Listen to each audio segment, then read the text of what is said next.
All right, let's talk some more Assassin's Creed. Today I'm going to talk about Assassin's Creed Origins and Odyssey.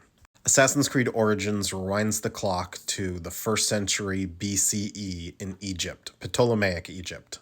Now, it's the start of a trilogy of games, I guess maybe a quadrilogy if you count Mirage, but it's the start of a series that has an actual new frame character and an actual framing modern story in Layla Hassan. So Layla is an Abstergo Reed Templar Order employee who invents a new animus that all you need is a DNA sample from someone to be able to revisit their memories. And in each of the games, she uses this to find historical figures and explore their memories. If I recall correctly, in the first game, she starts off still working for Abstergo, and she reconstructs some history in ancient Egypt about the origin of the Hidden Ones. That's all this.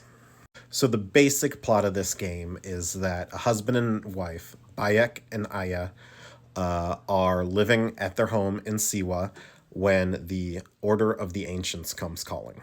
Now, this is an order that is obsessed with Isu and Isu technology, and there's an Isu temple beneath Siwa. So, in order to try and get Bayek to open it, they kidnap Kimu. Their son ends up getting killed, and the two of them show exactly why you never piss off parents. And you spend the game hunting down his killers, and eventually you and your allies are the ones who form the Hidden Ones, the group that would go on to become the Assassins. Now, while Bayek and Aya, who is over here, don't have partner, their cards are linked. You'll notice there's a line of flavor text, "Our will never rests, and our blades shall never tire." And this is a line they say to each other, I believe, after they've formed the Hidden Ones. I think it's in one of the DLC for Origins. I don't remember exactly where we pulled it from. Now, these games changed a lot of the conceits of the Assassin's Creed games, and in fact, don't have to really be played as stealth games at all. It's a action RPG, and you can pick several branching paths and make yourself better at worths, at direct combat, and stuff like that. Another change is Eagle Vision is gone, and in its place is a bird companion, which will continue through all three of these games. Again, 4 if you count Mirage, so 4 games. And so you do reconnaissance using the bird before you move in on a location, rather than relying on Eagle Vision to tell you where all the guards are. Anyway, the game leads you to allying yourself with Cleopatra, but she will eventually betray you when she sides with Julius Caesar, and it turns out they are siding with the Order of the Ancients. This, of course, does not end well for either of them. Aya is not pleased. Now, when they've avenged their son, they reunite, and throughout the game, they're kind of on and off again.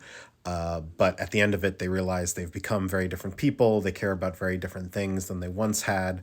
And Aya stays in Rome and creates the initial Roman assassins, and Bayek stays in Egypt and creates the branch of the assassins or hidden ones there. That's what this represents. These are bureau chiefs of various assassin and hidden one branches. Tahira below, the first oath taker, she is the first person to sign on officially as a hidden one with Bayek and Aya. And Aya ends up taking the name Amunet. Amunet? I'm not really sure how to say that. But that's what you're seeing here. This is still Aya. That is her new name that she takes. And then, of course, we still have some more moments from the game or stuff from the game in the cards. Each of the action RPG games had about 15 cards, except for Mirage. So this is an actual quote from Bayek from the game when he's being restrained by these Roman legionnaires, and he's just furious and screaming. Here's Aya sort of using her own skills to sneak into a Roman encampment. Head Splitter is a weapon you can have in the game, and the weapons in these games sometimes have their own flavor text, and so the flavor text of Head Splitter is your own personal problem solver.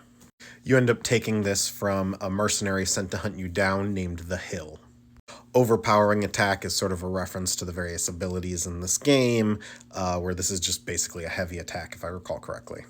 And the Sword of Feast and Famine is called the Viper's Tooth in-game. It's a rare weapon you can get. All right, moving on to Odyssey. We play as Cassandra the Eagle Bearer.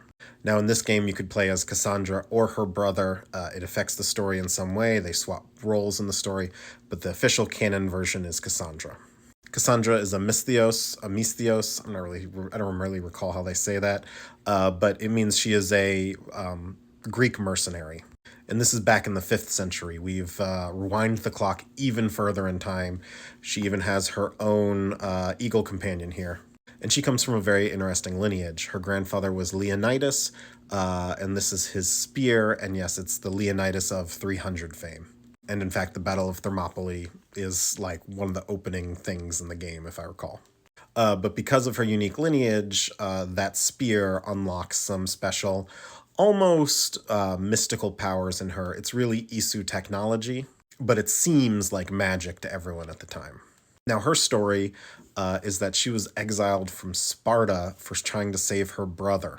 Her brother was to be a sacrifice to the cult of Cosmos, which its relation to the Order of the Ancients isn't super clear at the beginning of the game. But it's yet another organization that's all about finding old Isu artifacts, and they have this pyramid thing. The cult ends up raising her brother as Deimos, as their god of fear, basically. And he becomes their executioner, and because he shares Cassandra's bloodline, he's able to use Isu artifacts like that pyramid thing. Now, in-game, there are multiple different possible endings for Alexios. The best is that he and the rest of your family all join together and they actually ride around on your ship together. The worst is that he can get killed. And speaking of ships, Cassandra's ship is the Adrastea. Adrastea? You should know by now I can't pronounce things. So this game was also a return to the ship combat that was very popular in Black Flag and to a lesser extent in Rogue, and kind of disappeared from the games for a few years. You can also make friends with Socrates, who is exactly as infuriating a friend as you might think. And actually throughout the game, Cassandra will discover her real father is Pythagoras, of the Pythagorean theorem fame. Now, like a century prior, Pythagoras met the actual Hermes, the Isu god, who gifted him his staff and then disappeared. The staff has the power to heal, and it can keep the wielder alive much longer than the human lifespan. It's also a key to Atlantis, if I recall correctly. And because Cassandra gets this, she actually lives until the modern day, for like 2,500 years, until she hands it off to Layla Hassan in the modern day. In one of the DLC, Cassandra meets Darius, the assassin who killed Xerxes I. And he's actually the creator of the original Hidden Blade. She falls in love with his son. They have a child together. The son gets killed, and Darius takes the child to Egypt in order to raise them. Generations later, their descendant is Aya of Alexandria. So Aya is a direct descendant of Cassandra. And it also explains why there's like the Hidden One bloodline with the Isu stuff mixed in. It's because there's a lineage from Cassandra, assuming Aya had other children. But obviously there would be other people in her family too. While Origins had some mythological elements, Odyssey was very explicit. They had a literal minotaur. And it turns out these are all Isu experiments, and when you kill and defeat it, it's just like a human body and like an Apple of Eden looking thing drops out. So a lot of this is just how people of the time envision this Isu stuff they encounter. Real quick, a few more cards to talk about. Escarpment Fortress, this is a common place you have to infiltrate in the game. Spartan Veteran, it's the Athenians versus the Spartans throughout this whole game. Basically, you're in the midst of a war. Viewpoint Synchronization is one of the landscapes in the game that you can see. And finally, the Sword of Light and Shadow is the Sword of Damocles in the game. And that's it for today. I'll talk about Valhalla and Mirage tomorrow, and that's a wrap on Assassin's Creed. We're about to get into Bloomborough.